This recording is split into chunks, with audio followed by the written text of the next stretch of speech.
Hi guys, welcome to the Linecheck podcast. It's great to be in the studio today as I have Andrea, Masvinoplease. Yes. What's up? Thanks for having me. Yeah, it's good to have you. Yeah, I'm excited. Mhm. This is my first podcast on the other side of the mic. Nice. I'm usually the interviewer, Uh-huh. not the interviewee, so I'm excited. This is That's cool. so cool. Yeah. Yeah. I, as like a host myself, I'm always nervous every time I do this. Yeah. I feel like you have to get like really comfy. I feel like it's like when people are like new to being on camera, hmm it's like the same thing. Like the more you do it, the easier it gets, Yeah. but it's still always like a little bit jarring at first when you get into it. Yeah. And I'm like a super introvert, and this is out of my comfort zone. Yeah. So like every time I come here, I'm just like, I got this, I got this, I got this, and then I'm like, dang, I'm nervous, and then it starts rolling, and then I'm Yeah. like, okay, I got But the this hang is a of good this now. practice. Yeah. Like get you hmm Yeah. comfier. This is why I'm doing this. Yeah, awesome. To I love break a little self break practice. myself. Just kidding. Yeah, that's cool. So you work in natural wine, I do. and your Instagram is very helpful, and you have a lot of tips for people that don't know a lot about natural wine. Yes. Well, that's what I hope. I Yeah. hope people are learning from it at least a little bit Mhm. from it. So like, how did you get into wanting to be in natural wine in the first place? Well, my journey into wine is very I think it's like a very non-traditional path. I Mhm. don't come from restaurants actually. Or even like wine shops or Mhm. wine in Yeah. general. Wine has always been part of my life and has always been something that I'm interested in and that I enjoy. But I don't know, as I got older, I was like taking wine drinking more seriously. Like when I was in college, I was just drinking it to drink it Yeah. and drinking really bad wine like Franzia and stuff. But as I like got older and was exposed to more foodie things and sort of just like food culture in general, I started to kind of pick up on like the things I liked in wine and why I liked wine more than cocktails and like other beverages. Like I don't really drink a lot of other stuff other than wine. Sometimes beer, but like very rarely. And so for me, yeah, it was just like I was just really curious about it, and I'm a really big history nerd. Like I love history, and I love reading facts and like learning like fun facts about things. And so I feel like wine is all of those things combined. It's history, it's fun facts, it's food. Like there's flavor profiles. There's all these like things that I'm really into, and it all kind of like combines into one thing. So yeah, I found myself just teaching myself about it basically, just out of curiosity. And specifically during COVID, when we were just home, I was enjoying a lot of wine during that time. And I had a wine shop right next to my house. And so I would walk there every day, and literally every day. And I would get a couple of bottles. And my fiance is a chef. And so he was home cooking for us, and I was no longer cooking or in the kitchen. So I was like, okay, well, I'll make the wine selections. And we were making these really elaborate meals like homemade pastas and raviolis, and we were just going over the top with like all the things that we could make. And I was like, let's level it up with some wine and get some good wine pairings in here. So yeah, it kind of it started from there. Like that was just like my general interest in it, I guess. But then as the pandemic went on On. and on and on and on, I it also coincided with TikTok. And I was actually very anti TikTok for a little bit. I was like, "Ugh, I already work in social media, and like I don't want another app to have to do for work." So I like actually didn't look at it for a really long time. And then at the end of 2020, I started to like explore because you couldn't avoid TikTok anymore. No. And It got through a lot of time. You can like go through time. Yeah. Just like it's scrolling on TikTok. It's Yeah, like, oh, it's been a couple literally. hours. Yeah, exactly. Now I'm a lot better at controlling my my consumption, but yeah, so I found myself on TikTok even though I was rejecting it for a while, and I was like, nobody is doing any good like wine content that I would want to see. Like I was seeing some content about wine that I was like, it was like Trader Joe's picks and like I don't know, just like content that I was like, this isn't exactly like my vibe, but like I would love for someone to talk to me if I were me without I don't know, like I would just like want someone to like talk to me about wine in like a way that like I can digest and is really like comfortable and fun and feels representative of me or my, you know, my community or whatever. And so I just started making wine review videos on my own and they were terrible and they were really bad. But it grew from there. Wow, And that's so yeah. cool. Yeah, and now it's pretty interesting because I feel like it started off as like a little hobby of like, oh, this is this wine we picked up. These are the notes, and this is the producer. This is where it's from. And then people started asking me questions like, well, what is natural wine, or what is carbonic maceration? Like, what are all these terms? What are all these things? And I found myself explaining them on TikTok, and then that kind of like grew my little corner of TikTok into like natural wine education and kind of like just going from there. Yeah. That's awesome. Yeah. So like, how would you present a bottle to me? How would I present it to Yeah, you? I mean, What do you mean? you brought I like, did bring a bottle. so let's Yeah. present it to me like if I was looking for, I guess you're just, I don't know. I don't go buy wine all the time because like all my friends just like, here's a They just bottle. bring it to Yeah. you. And I was like, hey, You're drink it, it's blessed pretty with like good. just being surrounded by good wine all the time. Yeah. So like, here, can you bring out the wine, please? Yeah. I just want to know why did you pick this wine? Okay, That's the question I was looking for. Yeah, for yeah. myself. Okay. Actually, I'm really excited to show you this wine. So this is the wine I brought is two things. It's a piquette. Are you familiar with piquettes? No, I am not. Okay, great. This is a perfect learning moment. So piquettes are basically a wine beverage made from the byproduct of winemaking. So winemakers they'll make their wine. In this case, they made a Grenache Noir. Those were the grapes they used. They made a wine with those grapes, and then after that was finished, they took the stems and the skins of that first press and rehydrated it, usually with water and sometimes a little bit of wine from maybe somewhere else. And then they start the fermentation process all over again.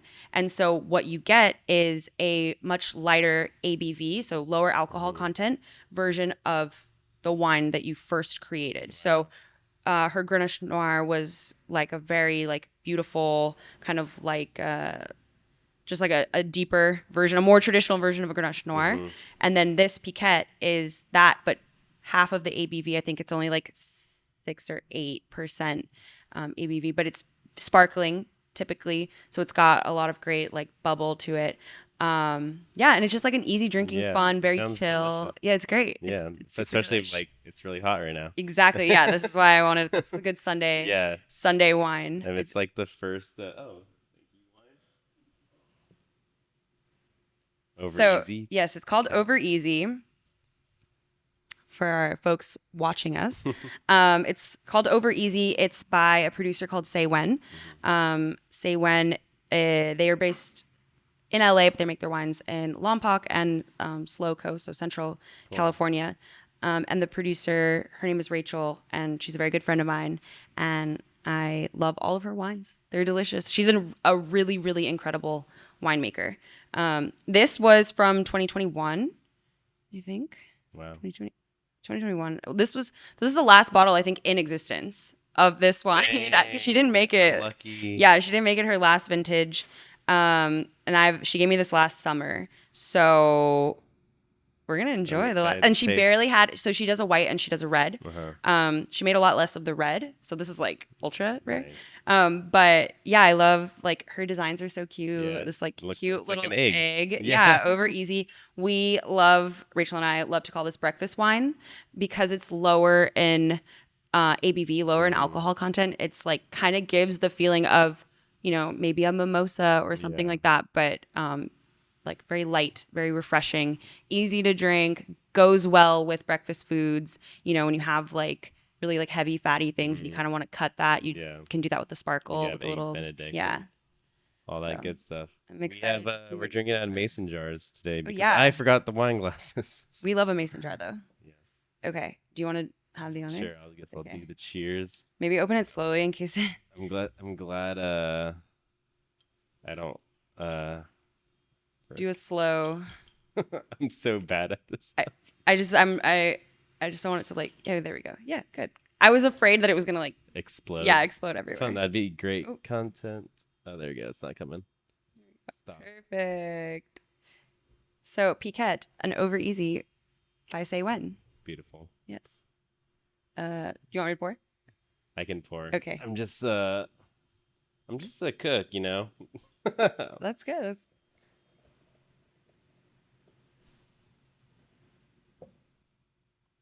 Nice fizz on it. Very effervescent. Thank you. Mhm. Cheers. Salute. Thanks for having me. And I met you. One second. Let me drink this first. It's tasty. Yeah. It's kind of like it's got like strawberry notes in there, like preserved. Like if I had like Yeah, strawberry jam, totally. Some like, jam. yeah, Yeah.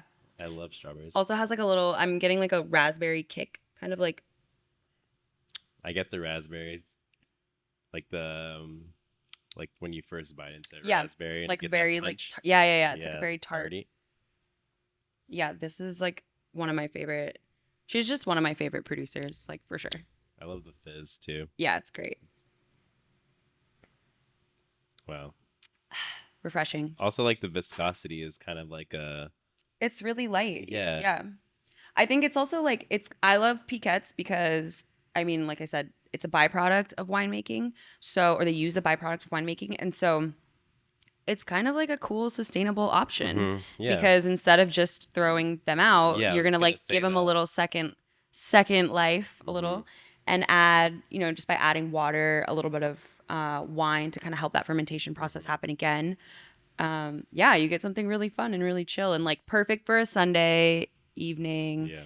or, just like a chill day when you don't want like a really heavy wine. You don't want like the commitment of drinking wine. This is it. That's awesome.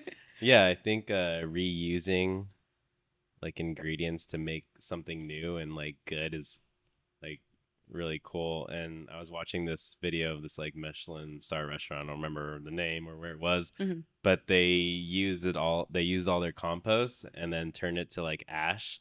And then Oh, I whoa. forgot they blended it with like something else and then they used that as like a vinaigrette or something. And I thought that was like super cool to That's just like wild. just use all their compost and just burn the shit out of it Yeah. and then use it for one of their dishes. I was like, wow, Oh, what a that's like really cool. good way to like utilize non-waste like low Totally. waste, you know? And like make it like full circle. Yeah, Yeah, that's really cool. super cool.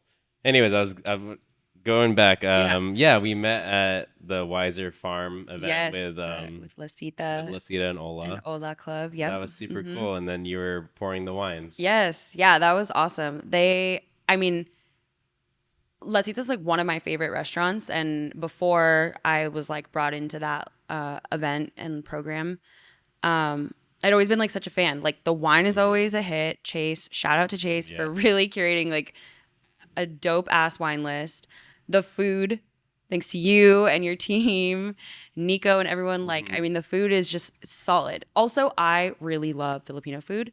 I grew up with a lot of Filipino friends, but also when I was living in Spain, my best friend there, he was Filipino and he was like, had like tita vibes Yeah. where he was just like making like food for everyone all the time. And he would like call you at like any hour of the day and be like, come over, I'm making adobo. And That's I'm like, so okay, I'll cool. be there.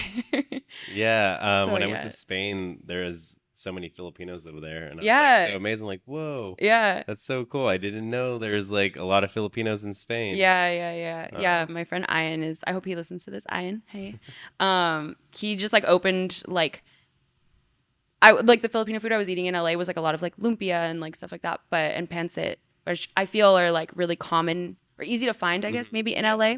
But he was like showing me like the deep cuts of like dishes like that his like mom would make and stuff Yeah. like that. And so I learned a lot from him and like the different ingredients and like I tried ube for the first time with him. I didn't know about Nice. ube back then. Yeah. So I love Filipino food. So that's why I really loved Lasita. I never went when it was Lhasa was the pop-up Lhasa was a pop up, that and turned then it into a brick turned and into mortar. a brick and mortar. Okay. I also worked there too. Oh, you did? Okay, yeah. Back in the day. So I learned about it once. It was La Cita. Yeah, and I just always I love it. So, and one of the things that like I really connected to like my friend over was like we connected over Colombian culture because I'm Colombian. Colombian culture and Filipino culture being so similar, like freakishly similar to the point where I'm like we are related. Yeah, I didn't know. I Like, didn't know that until like we did the collab, and I was like, yeah. "You guys have like a lechona, we have a lechon." Yep.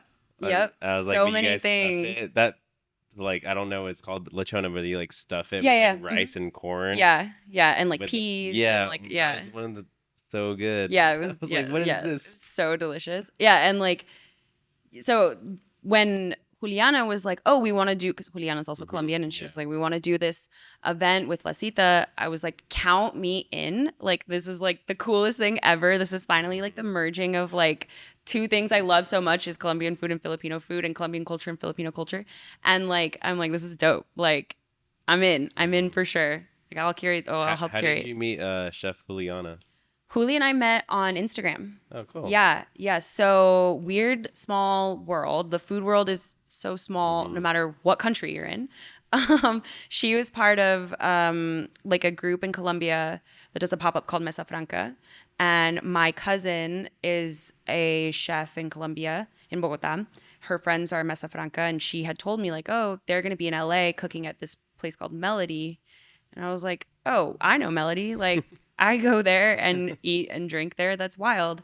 And so Mesa Franca was on my radar because of that. And then I'm not sure how Huli found my Instagram, but she started following me and I saw she was connected to Mesa Franca.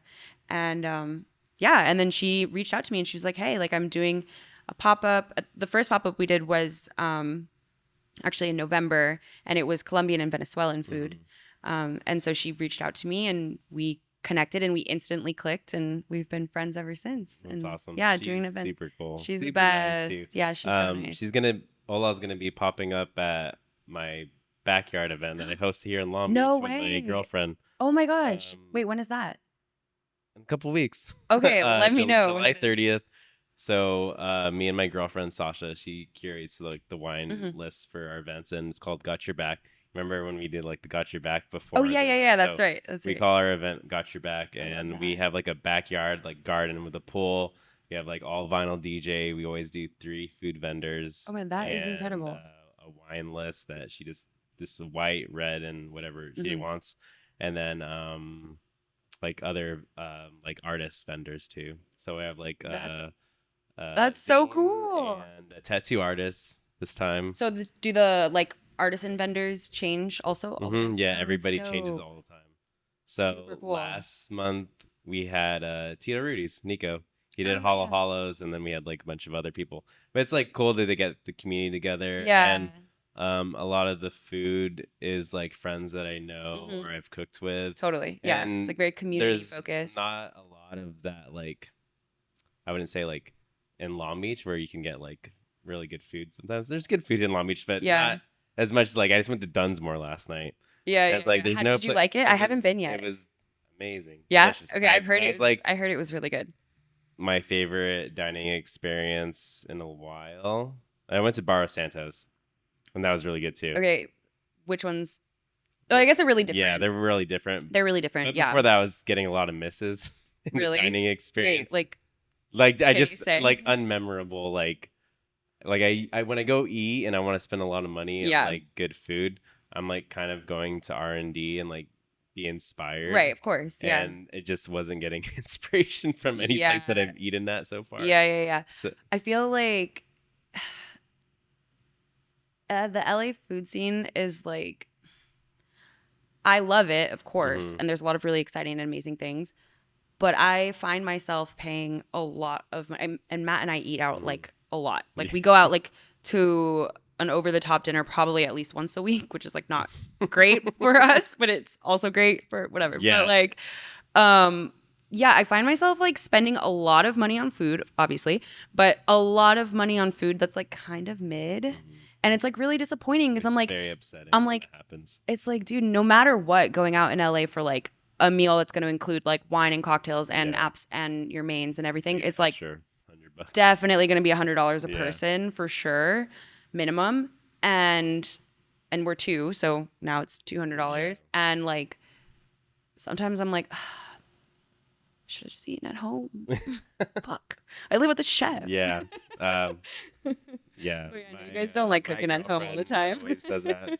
You should cook more often. I was like, I cook all the time. No, yeah, that's how I Matt mean, was. But sometimes I love to cook. It just depends how busy I've yeah, been, no, for sure, for Yeah. sure. When Matt was like working in kitchens, like he never cooked. He was never home. Like he Mhm. would come home at like 3, and I would just already have cooked for myself, and I would make Mhm. like my own elaborate little meals for like 1 or 2, and then I'd go to bed.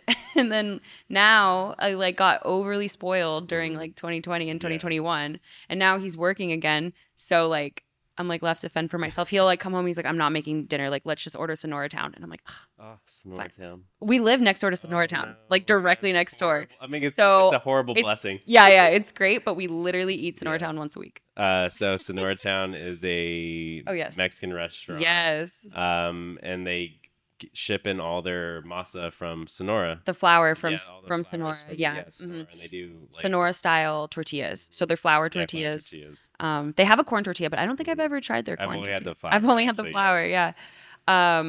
Okay, so my order there, I always get one bean and cheese burrito. I love their bean and Bean cheese cheese burritos because are. it's so good and small Okay. and perfect. I always say that you judge a Mexican restaurant by its bean and cheese burrito That's a good. because the beans need good to be gauge. like perfect Yeah. and made well, And the cheese has to be like evenly distributed Yeah. and melty. Mhm. And like, I've had some bean and cheese burritos where like the cheese was definitely the last thing they did before they wrapped Oh, it. yeah. And so it's like still cold, Yeah, or you not get chunks, melty. And yeah. it's like all like centralized at the bottom of the Mhm. burrito. So you get all the way down and then it's just cheese and no beans. Yeah. Super annoying. I'll tell you a really funny story.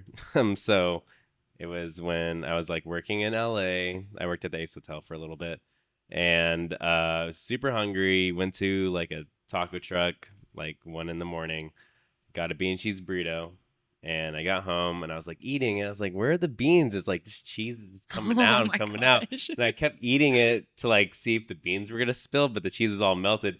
It was like this thick, and turns out it was just a cheese burrito. Is that even a thing? I That's don't like know. I don't know why she would have thought that I asked for a cheese burrito, but it was like literally like it looked like a just massive, like quesadilla just rolled. but it was like this. It was like Oh my like an gosh, actual your poor burrito, stomach. and then I was just like, "There's no beans in it." I was so confused Oh and so my gosh. unsatisfied. Did but you at least have like salsa? No, I did not.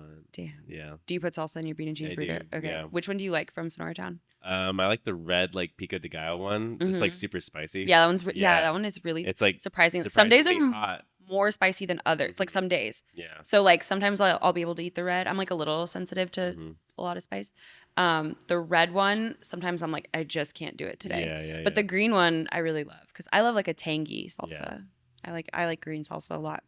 But oh yeah, so my order bean and cheese burrito. I've tried having 2 bean and cheese burritos back to back. It's too much. Yeah. So just get one for anyone listening trying Sonora Town for the first time. Please do it though. Yeah, definitely do it. Yeah, it's a must. One bean and cheese burrito and then one caramelo with steak. That's Yeah. my go-to. So good, Their skirt steak is so solid, good. super filling. It's the best. It's Yeah. the best. Yeah. Everyone go try Sonora Town. Yeah. I it's think so- I got it during the pandemic, like when they did a lot of like meal packages. Oh yeah, And I yeah. got They it had for, their all like me trays and that they my would do. friends, and, like, Yeah. And that was like one of the first times I've had it because I just never got a chance to go. I love that they do the like grilled or like the charred green onion. Mm-hmm. They'll just like char whole green onions and then just throw it on your plate. Mm-hmm. And that's like my favorite part. I love a charred green onion. That's awesome. Making me hungry. That's probably what I'm gonna have for dinner tonight. Because I'm home alone and Matt's not here to cook. So I'm like, oh, I'll just get Sonora Town. But yeah, what I was saying was that like I feel like chefs, yeah, you guys don't want to cook, so then we're left to just like fend for ourselves. Us girlfriends, we're partners of chefs. So, what is your fiance's go-to meal after work? Does he eat like shitty food, or does he eat like does he like make himself something like Well, Nice. so okay. So now that he like has his own business, so Mhm. he's not Like like in the kitchen he's not anymore. in the Yeah. kitchen. Well, he is, but it's like Yeah, different. it's different. Yeah. Yeah. And he like also his test kitchen is in our building that we live in. Oh, So so he like that's kind of so works cool. from home sort of. Yeah. It's Not like really, remote but like working, but in yeah, a kitchen at home. exactly. Yeah, Wow, what yeah. a new spin. Yeah, it's really it's cool. It like works for us. But yeah, so like he'll just be like, "Oh, I'll just make a salad." And if it were me going through our refrigerator to make a Mm. salad, it would be like so random and weird and like look like just a random Hmm. shitty salad. But then when like he does it, it looks like the most gourmet, delicious salad I've ever seen in my life. And I'm like, wait, are you going to share that with me? He'll like make a dressing, or we'll have like a bunch of dressings from like past meals or sauces or whatever. And then like he'll like just turn the most basic, like, I don't know, like leafy greens and radish and cucumber and carrot into like something that is like incredible with like breadcrumb and like I don't know, just like stuff that I'm like, Yeah. well, fuck, I can't do that. Yeah, it's like, And yeah, it's my not about that. lame ass meal, because like I would be like, I'm hungry, I'm just gonna eat something without you, and then I'll make something like way Uh-huh. less cool than what he does, and then he's like, "Ugh, I'll just make a salad, and it's like gorgeous and like should have its own Instagram or something. That's so awesome. Yeah, I get But that a lot. he's big on like salads. Like Hmm. he'll make like really big hearty salads. It's kind of his go-to. Um, yeah, like his go-to. We also sometimes will do just like the classic like rice and egg and Hmm. kimchi. That's like a really That's standard, great. like easy like meal that we'll Hmm. just like cook if we don't want to cook anything big. Um yeah, that's pretty much like that's like his working meal. That's Yeah. good. I love salads. Yeah. I need to eat them more. Yeah. Well, we always go to the farmers market. So like we always stock up on salad things. Like Hmm. that's like one thing in our kitchen. Like that's what I have right now, and I'm not gonna go home and make a salad. So I'm gonna Yeah. get Sonora Town. But like, but like we always have salad ingredients. We Hmm. always have like great lettuce and like great veggies. It's just a matter of like how I. Prepare it. Yeah, exactly. It's Or like, him, I guess. yeah. But yeah. So let's talk about toxic wine culture. I knew this was gonna come up. I knew this was gonna come up. Well, what do you want to know? Um, I just want to know, like, why are, I guess, like somms and or people that work in wine gatekeeping Mm. like knowledge or Mm. making people feel less about Mm. themselves if they don't like work in it, or if they're not a somm, like they don't like have respect. And it's kind of funny because when I was like thinking about toxic wine culture, and like I don't work in wine, I'm just like around it, and I Mhm. just like I see it when I'm just like at wine tastings or with a bunch of people, and I'm just like, I'm a cook, I'm just here to taste, Yeah. but I'm not gonna say anything. Yeah. um and I surf, and surfers, and I wouldn't say all around the world, I would say mostly like in Orange County where I surf, Mhm. is very gatekept, and they're like Like of spots. they're like jealous of like new surfers coming in, and they don't want them to have any of the waves, and it's like, this is our spot, and I've been surfing longer than you, and I don't want anybody else to start surfing because Interesting. this is like my spot. Yeah. And it's kind of like, it kind of, I get that like feeling, those same feelings like when I'm surfing. I've been surfing since I was 13, so Mhm. I just like see it when I see like someone new. Obviously I can see they're a new surfer because they're like on a wave storm. It's like we call them like, shoobies or kooks. And it's like, obviously they don't know what they're doing in the Yeah. ocean. They're just kind of like wet all around. Okay, so question for you on that. Um,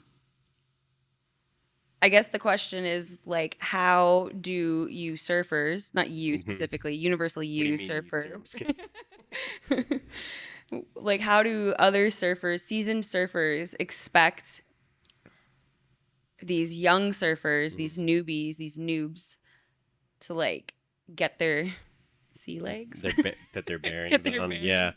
Like you were a noob surfer at one Hmm. point, right? Oh yeah, Not you. yeah. I was. Again, universal Okay, you, well, but like I can tell you, like when I was 13 and I was surfing, like old men would like scream at me because I was in the way, and yeah, like, yeah, I could and it's like a very community of like Is it like they don't want the they don't. spots It's to like be like, you would think that like, oh, surfers are like all wholesome and nature and peace and yeah, yeah, love. yeah, just like It's not hippies? like that at all. Um, it's very selfish sport. It's like Mm, the waves are very limited, and it's like I'm gonna try and catch as many as I can, and I don't want you to take any of them away from me. right, right. Well, I mean, it is really similar in the wine world, I think. Yeah, Now, no, I just wouldn't say. hearing what you're Yeah, saying is I'm not like, gonna say it, everybody of course because not not. Yeah, yeah, everybody, but of course. But I think like, and this is weird. I guess this is just like part of like, just, I guess, being like human. This Mhm, seems to be a pattern across like a lot of mhm. industries and like a lot, even in like even in chef world. Like if Yeah, someone's staging, you guys are fucking assworld. not at Okay, where not I you, work. but not maybe not at Or Lasita because you guys are like actually, really wholesome and sweet. actually, most of the places But I've like, worked at, I've always been a really good stage.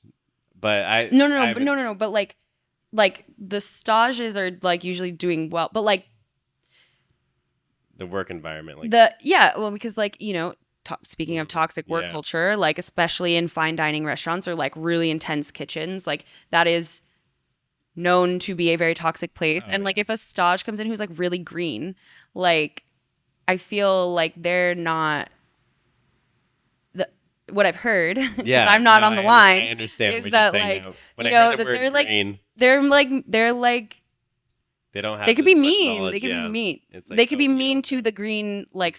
stages, right? Yeah, Like the exactly. people that are already working on the line. I Hmm. feel like that happens. It seems like it's happening. It happens in every industry. Um, and I think like in wine is notoriously a very gate kept and like exclusive group of people or community or whatever. Hmm. I think part of it is I don't really know why. Because it's weird because it's not like I don't know, it's not like farmers Yeah. are like, oh, like you don't know about this like special kind of corn or maybe they Uh-huh. are, I don't know. But Yeah. like but like I feel like people are just like people like to feel better about themselves when they think they know more than someone Hmm. else, is what I'm gathering, Yeah. right? And I like to think I'm an emotionally mature person. And so I don't like experience that often. Like I don't project that out onto people. Although sometimes I do, I admit, Hmm. I catch myself Yeah. being what I would consider a little gatekeepery. Hmm. And I think that, and then I catch myself and I'm like, that's not cool, dude. Like the point is that like everyone should have a place and a space at the table if they want. I definitely I think that sommeliers are incredible people. I have a lot of friends who are incredible sommeliers. Like, yes, they think they know a lot more than me and other people, Hmm. but it's okay. It's fine. Yeah. I've learned to like live with that. But like they they did study really hard.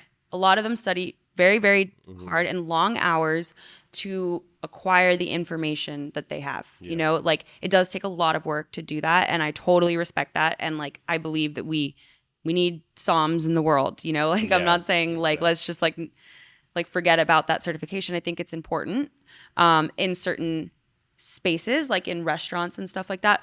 But I don't think that it's like the only requirement to like be able to work in wine or talk about wine or enjoy wine. You know what I mean? Like Hmm. I feel like anyone can really like if you want anyone can really dedicate like time to know About it. pretty Yeah. universal and like open source information about wine. Like Yeah. everything I have learned about wine, I have learned by reading a handful of books Hmm. and Googling. And then when I got comfortable enough to talk to people in wine shops and sommeliers and winemakers, I didn't know any winemakers Yeah. before I like learned about wine. Like I had to go and seek those relationships. And now I have a lot of friends who are winemakers and I'm Hmm. able to ask them like, hey, what does this mean? Or how do you do this? Or like, why would you do this instead of, that when it comes to making the wine?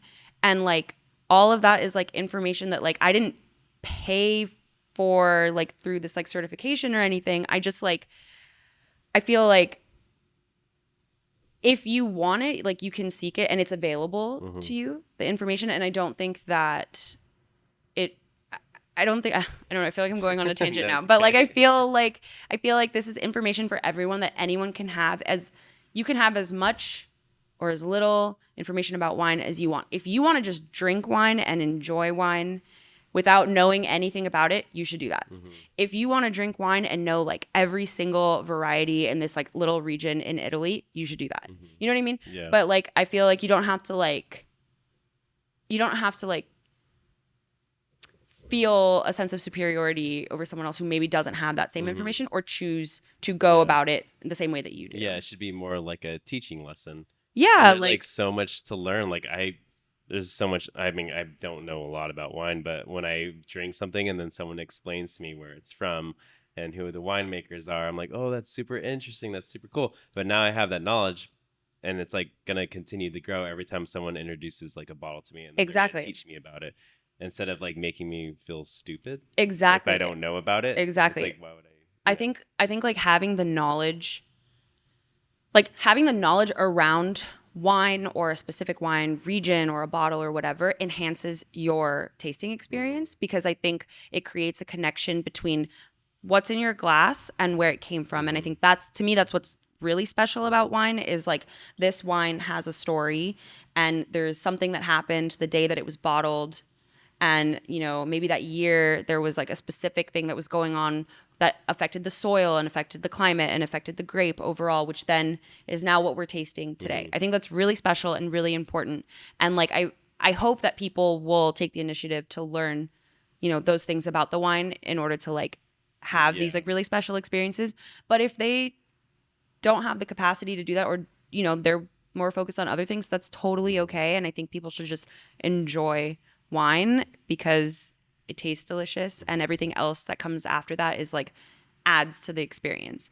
And like you said, like you don't maybe you don't know a lot about wine, but each little fact like your girlfriend gives you or your friends give you about wine, it builds in your mind. And so over time, like you have now a cool kind of like back pocket of information that you could like use to inform wine decisions later on. Like if you go into a shop and you're like, I remember I had a sparkling red Piquette that I really liked that one time on the podcast.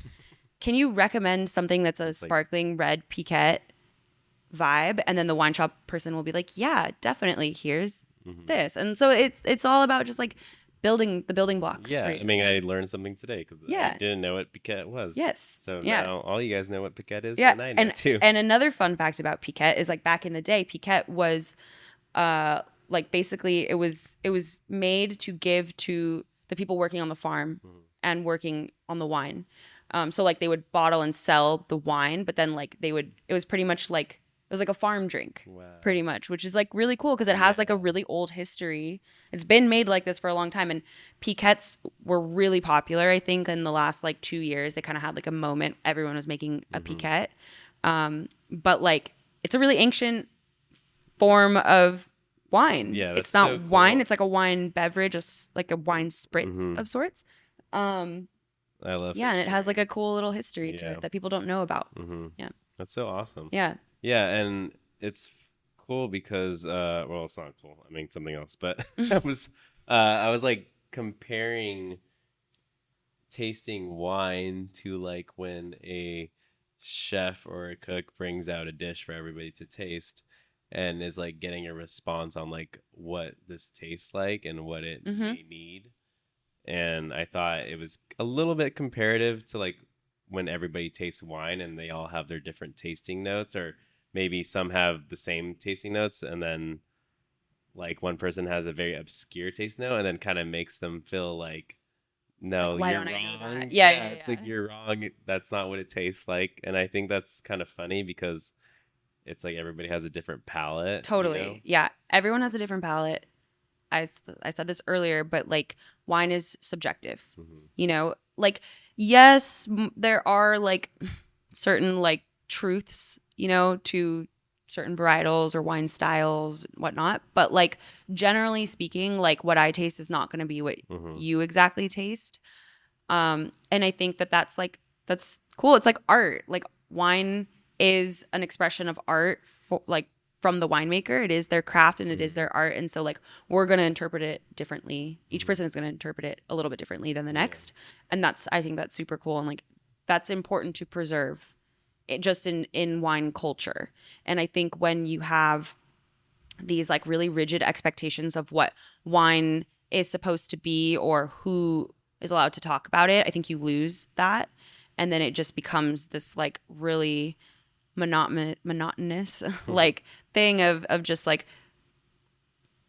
this is what this California red is supposed to taste like. And this is what, like there's no room for like the fun experimentation that the winemaker intends the drinker to have, And I think like from my experience of like drinking wine with a bunch of like, I don't know, wine people. I don't know why it's called wine people all the time, but it's I get it, wine people for sure.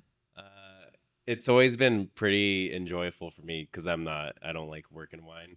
So like whenever we open a bottle, it's just like a very communal thing to do. And it's like, oh, this is so good. Try this and try this. And then everybody's just like passing it around. Yeah, and it's a very fun and interactive thing. And I think it should be like that everywhere. Yeah. Where everybody is just enjoying everybody's notes. Like the dishwasher gives the coolest notes at La Cita. Yeah. Because he's like, it's what his like life experiences are and what he's tasted in his life. Right. And he gives out like, whoa, this tastes like this. I'm like, oh shit, it does. Yeah. And then it's like, whoa, that's so cool. Yeah, yeah. And it's like, it should be a fun thing where everybody like gets psyched on everybody else's enjoyment and palates of what they taste. Totally. Yeah, I feel like there's very few things in life that are like more enjoyable than like sitting in community with people and like eating and drinking. Yeah. Like this is something that we have been doing for millions of generations. Like millions, yeah. Yeah. Like, so it's the like existence of mankind itself. Yeah. And so it should be a fun, enjoyable thing and like it's not so serious. It's Not just serious. grapes. It's It's grape juice. But it is serious for the farmers and it is serious for the winemakers.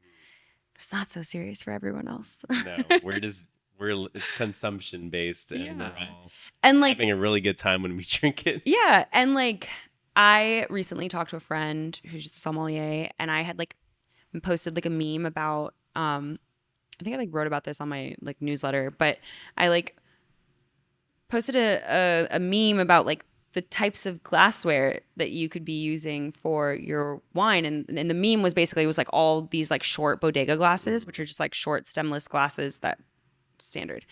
And somebody got in my DMs and they were like, "No way, like you're not going to be able to taste anything. You're not going to be able to smell anything. You're going to totally ruin the wine." And I was just like, oh my God, here we go into the spiral of like needing to like die on the hill of wine glasses, stemless wine glasses. And I was like, look, like I'm sure there is technically a right way to drink wine, but at the end of the day, like it's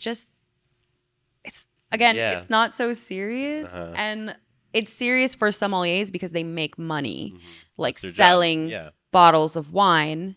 And so I respect that and I understand that. And like I understand that for them, it is like it's their whole life because that's what they do is they sell these bottles and they usually are selling rare bottles that are expected to taste a certain kind of way or like with some type of consistency or whatever. And if you're putting it in the wrong glass, like maybe that's not going to happen for them. But like a majority of wine consumed in the world is not consumed under that context. And so just like let people live their lives. Yeah, exactly. That's pretty much like what I was just like my followers, like specifically my followers are really casual drinkers. Like I have like I think a broad audience of like people in the wine industry and then like people who are really new to wine and want to learn in spaces that are comfortable and like don't make them feel like they're being put down because they didn't know what a piquette was or they didn't, like it's all about like learning.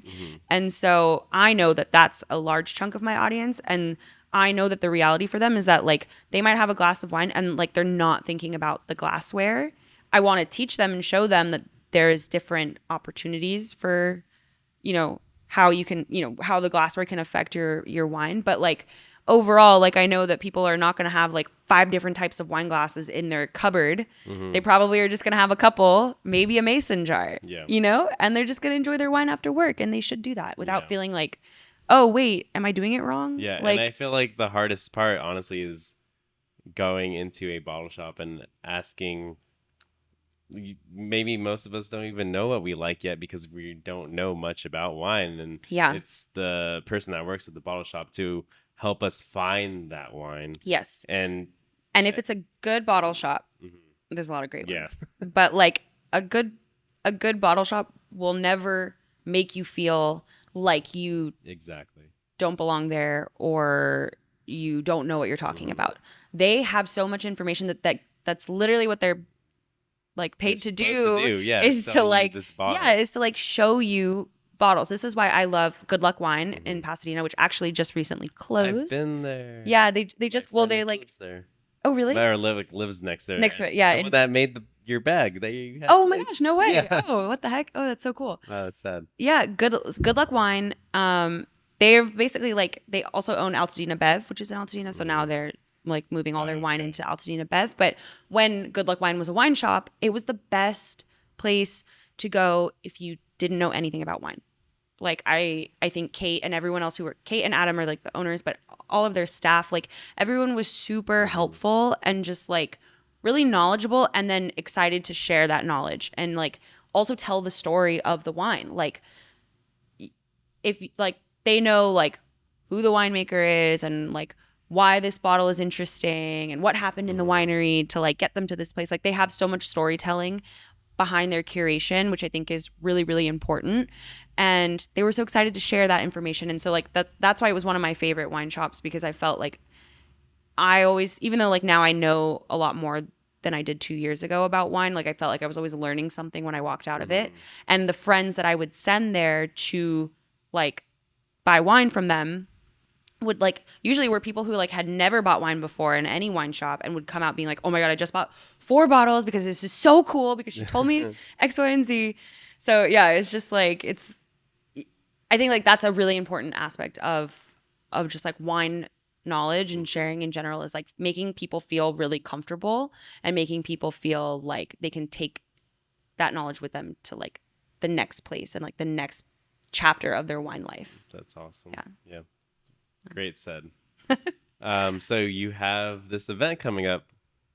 Yes, What is that I have about? an Tell me about event. it. Okay, so for those who don't know, Masvinoplease not only is wine education, but we also do wine events. And by we, I mean me. So I host a lot of wine events around LA, different wine meetups. And I do basically just like creating spaces for people to enjoy wine in like fun ways and like taste new wines that maybe like from regions that they wouldn't have had before in like unexpected settings. And I like to do that through like food and parties and music and different things like that. So the event I have coming up next week on July 22nd, Saturday, is it's called Buns and Vino. Buns and Vino was a party I threw last year in the summer on my rooftop, actually. And it's basically a natural wine party with Colombian hot dogs. Colombian hot dogs are a very specific thing. Sounds so good. I just encourage everyone to go Google it, but it's delicious. It's just like the most elaborate hot dog you've ever had in your life. And so this year we're doing Buns and Vino 2.0 in Echo Park at my friend's shop, Género Neutral. Owned by my friends Jenny and Ash, who are super dope girls, and they're hosting with me this party. Jenny is also Colombian, so we're doing a little Colombian Independence Day, which is this week, and so we're gonna have Colombian hot dogs, we're gonna have arepas, we're gonna have a DJ throwing down all the Colombian classics. We are going to have wine. I'm also going to pour my collaboration wine with Wonderwork that I made last year. Cool. It's called Como la Flor. It's a really incredible wine. Is that Selena's shout out? It's a Selena shout out. Yeah, it's a Selena shout out. It's also a wine that was made infused with roses. Oh, cool. So yeah, it's a really special bottle, but we have a case that we've been holding on to pour specifically for this event. So it's sold out otherwise. Dang. But so this is like the last chance to try it because this is like the last case that we have. Yeah, so I hope you guys can make it. It'd be Yeah. dope. It's gonna be really fun. Sounds like Yeah, 2 to awesome. 7. It's a day party. So Awesome. yeah, and It's I gonna be know hot and there's spicy. yeah, it's gonna be hot. It's gonna be like we're gonna be just like partying on the sidewalk in Uh, the shop. It's gonna be really dope. wow. I'm Yeah, excited. yeah, Yeah. I'm I excited. have a Lasita Barrio Fest I the same saw, day. yeah, I saw. I So might have to after party I don't have to go until later, Mario. so I can like go Oh, in perfect. You could before come. and Yeah, then and it's go to close. Lasita next. It's right. It's pretty close to Awesome. Chinatown. Yeah. Yeah. Go have a couple Yeah. glasses, Yeah. It's gonna be Colombian dope. hot dog, and then Yep. go shuck some Some arepas. oysters. Ola Club is gonna be doing arepas, Yeah. and Matt's gonna be doing the hot dogs, and Nice. yeah, and I'll be doing wine and just good vibes all around. Hell yeah. Yeah. I'm excited. Yeah. You're So come hang. excited. I'm excited. It's gonna I be really love fun. people like hosting events and like doing their own thing. Yeah. And Yeah. getting Yeah. all inspired and stuff. Yeah. Makes It's gonna me, be. It's makes gonna me be dope. excited. This is gonna be a good one. So. So before we go, we need a in the weeds story. Oh, okay. My in the weed story. Well, like I mentioned, I don't have a lot of restaurant specific experience, because I didn't come up in restaurants or even in bars. But when Matt and I first started dating, he had started a pop up called Taste Buds that we were hosting. This was like actually like really crazy now that I think about it.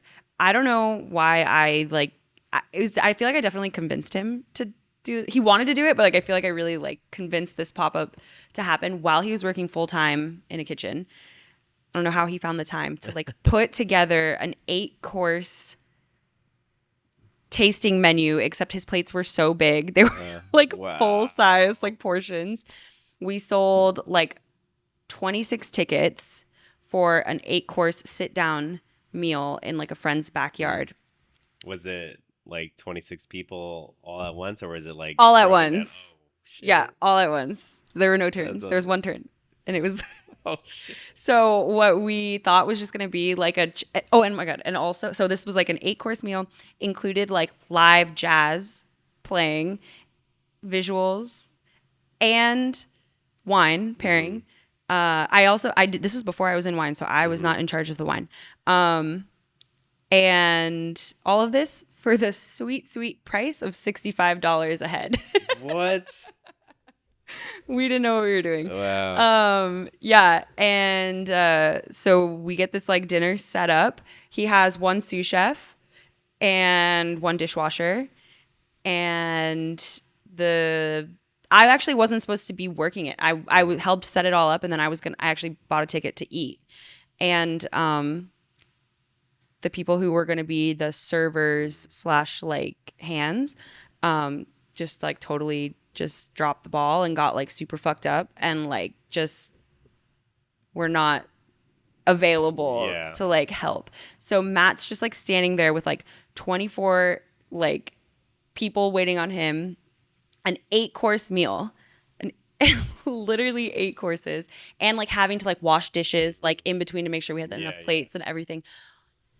It was a wild experience. I was like, okay, like he needs help, obviously. So I was like, I'm not eating. I'm gonna serve the food. I like grabbed my friend who was gonna do like a welcome meditation to like put everyone in like the right headspace. That was the idea. I was like, you're doing that, and then you're gonna also serve with me. And when neither of us are servers, like neither of us have ever like had to do that before.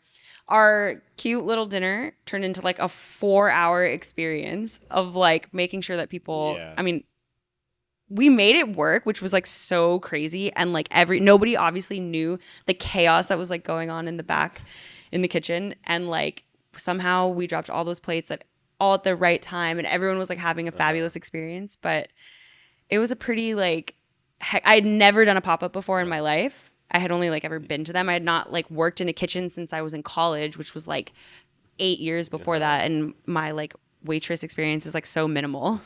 And yeah, so you basically got put in the weeds.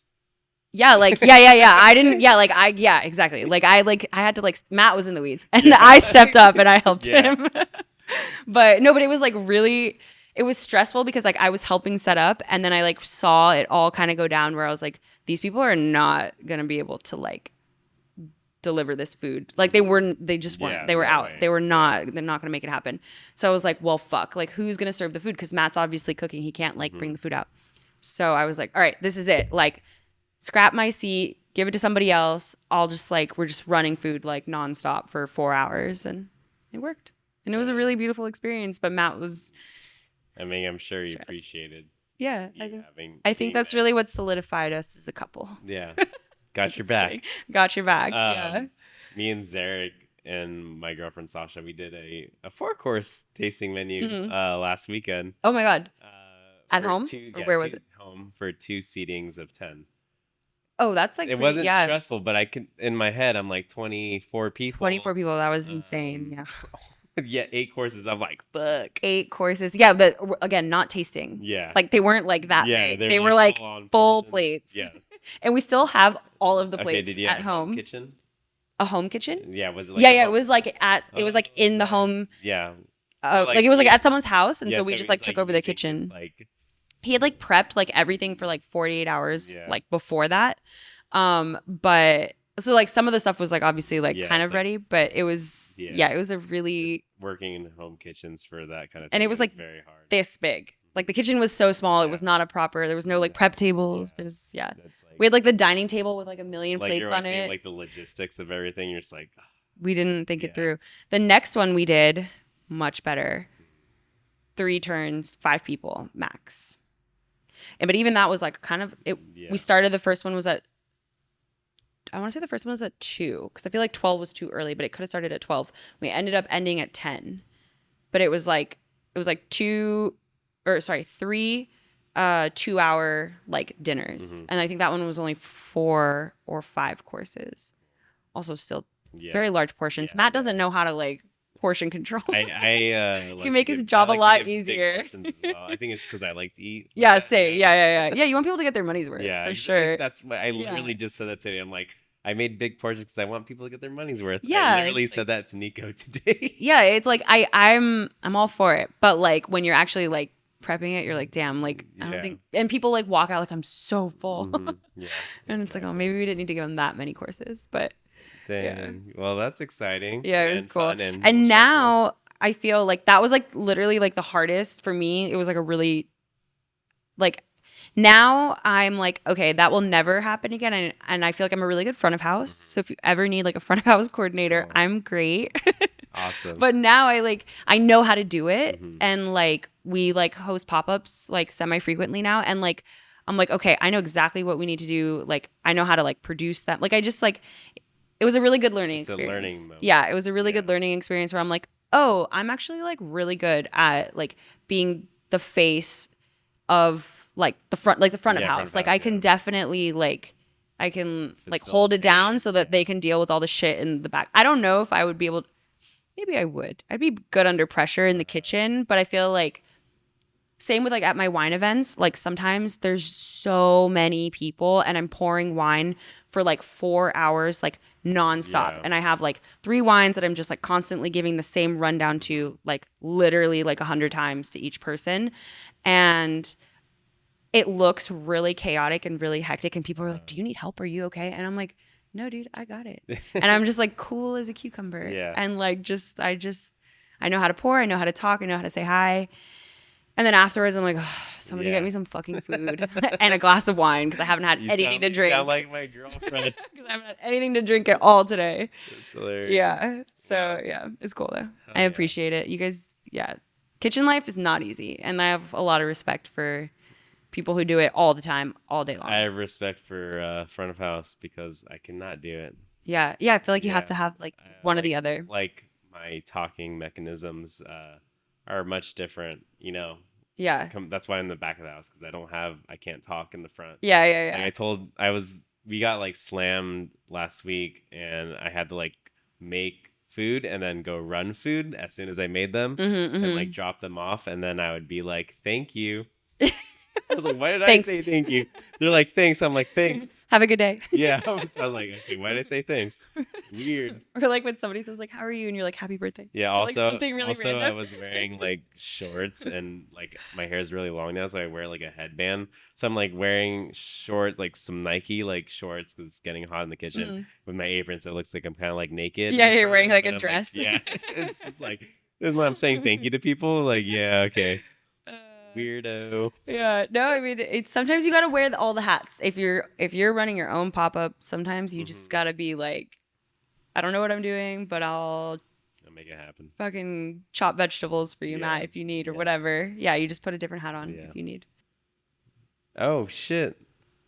I forgot. So, uh, we went through your Oh Instagram gosh. and we found one of your first posts and your first post of natural Oh my wine god, wait, what? I'm and sweating now. Wait, what did I write? uh, I'm nervous. so we went and found your first wine that you posted. Oh my gosh, no way. No way. It's the same maker, it's just a different bottle. Oh my gosh. So we wanted to give you this to Thank you as a gift. What? I was like so nervous, but this is so cool. Oh my gosh, thank you. Method Sauvage. I know, yeah. Method Sauvage. Now, I never know how to pronounce it. Iduai? Mhm. Iduai? Thank you guys. Yeah, we just want to give Oh this my as gosh, a gift thank to you you. for coming on and This is so yeah. dope. Well, so the wine that I posted is probably Uh-huh. Bloom Phase. Uh-huh. They like make their wine. They're like a high elevation, from what I understand, a high elevation winery, and they're doing like in like Mount Shasta. Yeah, that's Yeah, Shasta Cascade. yeah. So like they're like super dope. Wait, I Yeah. can't believe you guys got this. This is so Yeah. cool. Oh my gosh, thank you. Hmm. Yeah. Well, I mean, do you guys want to open it or no? Yeah, we we can not? open it. Yeah. I mean, it's up to you Yeah. guys. It's up to you. I'm so honored. This is like so cool. Thank you. Oh my gosh, this is so special. Thank you. You're welcome. Well, Thanks anyways, for having me. yeah, cheers. What an awesome. This is such an awesome Hope you had a gift. good time. I did. This Yeah. was really fun. I'm like not nervous anymore. I was like really Yeah. nervous at first, and now I'm like, okay, we can keep going. 2 more hours. Yeah. I'm just kidding. That's it. That's your line check for today. Andrea's got her bottle. Let's go have some fun. Yee. Bye. Bye.